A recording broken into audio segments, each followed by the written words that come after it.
Alright, so now we're going to use these bodies and write our equations. The first equation I want to write is the one for the combined body. So if I sum the forces in the x direction, the applied forces to the right, and that's it. On the big old combined mass, I'm going to call it big old M for the combined mass. Is that okay? Yeah. Times A. Now, do I know what that applied force was? Wasn't it like 7.5 newtons? Yeah.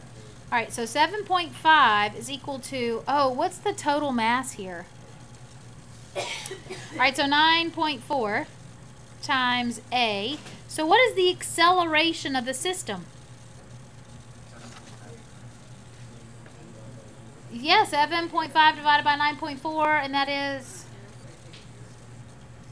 0.8 meters per second squared. Okay, so now I have the acceleration of the system. Therefore, I have the acceleration of every single object.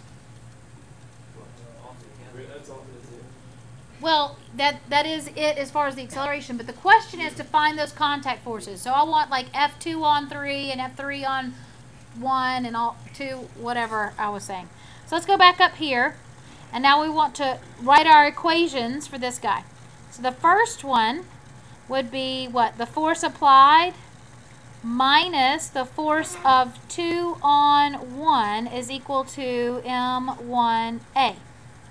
Well, do I know the acceleration? And I know the applied force was 7.5. So 7.5 minus the force of 2 on 1 is equal to, what was the mass of the first one? 1.3. And we just found the acceleration was 0.8.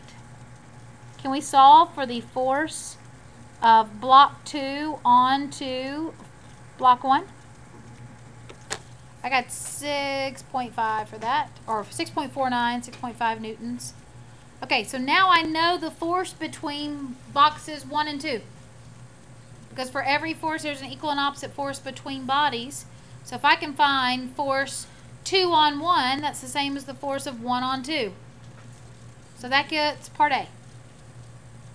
So now I need the force between 2 and 3. So I either need to find this force right here, that's between 2 and 3, or this force right there. This one looks like it would be easier to solve for, doesn't it? Because when you sum the forces on this guy over here, you sum the forces in the x direction. What's the only force in the x direction? The force that I'm looking for, the force of 2 on 3. And that last mass was what, 4.9? So that will be M3 times A. So F2 on 3 is equal to 4.9 times 0.8.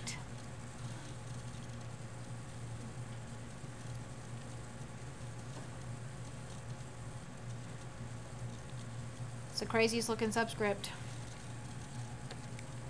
So we get 3.9 newtons. And that's it.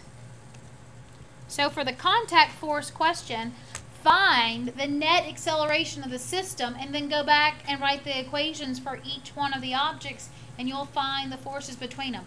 Now let's check to see if this works. So the guy in the middle, okay, the guy in the middle should have the force of 1 on 2 minus the force of 3 on 2, and that should be equal to M2A. So we should be able to check this. What was the force between 1 and 2 that we solved for already? 6.5. What was the force between 3 and 2? 3.9.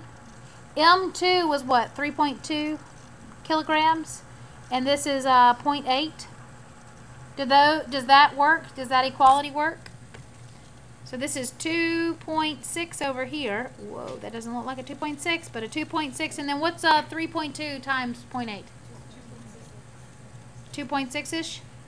So do we get there about equal? So yay! We did it!